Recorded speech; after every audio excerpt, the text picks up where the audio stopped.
Hi, welcome to the Gamesplainer. I'm Jeff the Gamesplainer, and today I'm gamesplaining Old West Empresario. So Old West Empresario is a game that came out last year, 2019, near the end of the year. It's a tasty minstrel games.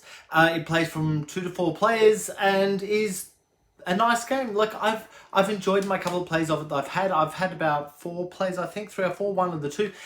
The essence of the game is that you're picking a die, and the side of the die that you choose is telling you which column you're able to choose tiles from.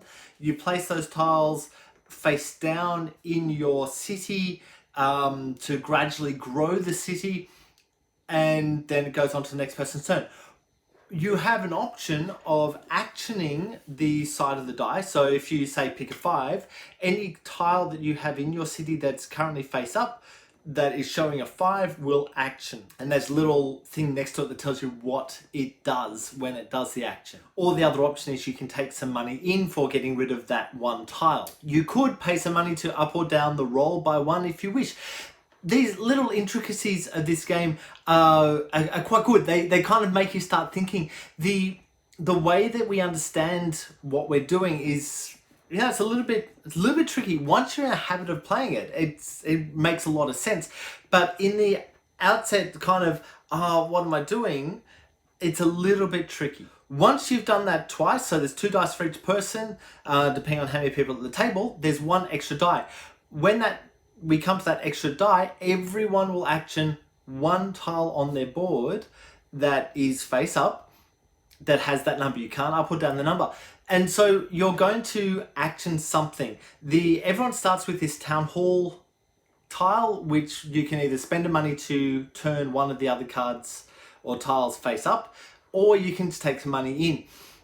There's a lot to think about with this. Now, when I first started playing the game, I had a rule incorrect, and it played quicker, I guess, than it was supposed to. The way I was originally playing it, when you got to that extra die, you could action everything of that number. That is not the case. You can only action 1 on that final die. So what ended up happening is that we were just kind of taking tiles and trying to get them in there and trying to whittle it down to this die that would give us the most benefit within our town. But with the rule correction, so you're only getting 1 thing, what I found is people at the table would more often use the die to action their city, to make things happen. That's a vastly different game when you play that way to what it was before. There's a lot of different stuff going on with the tiles. So there's a few other icons on the tiles that you need to put next to each other or away from each other, and you get extra points for all that type of stuff at the end of the game. There's a whole bunch of stuff going on. There's a whole bunch of different tiles that could go down. This is a relatively simple game in terms of how thick the rule set is and kind of your understanding of the rules, because I've been through the rules. It's the essence of the game.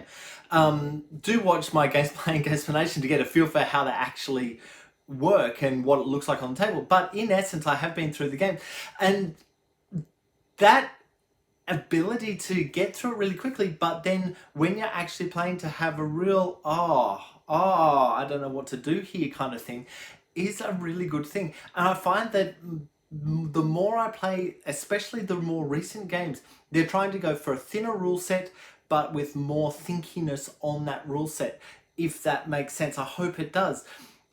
And I've found that within my reading through rules, I've opened up a heck of a lot of boxes and gone, that's a really thick rule set, I'll put it aside. That's thin, I'll learn it, get it. And what you're noticing, if you watch really closely, is that more often, especially with the recent games that you're seeing on my channel, is that they're with a thinner rule set, simply because they're easier for me to get through, they're easier for me to learn, and so I tend to gravitate towards them, and they're playing really nicely and really thinkily. I don't know if that's a word, but it is now.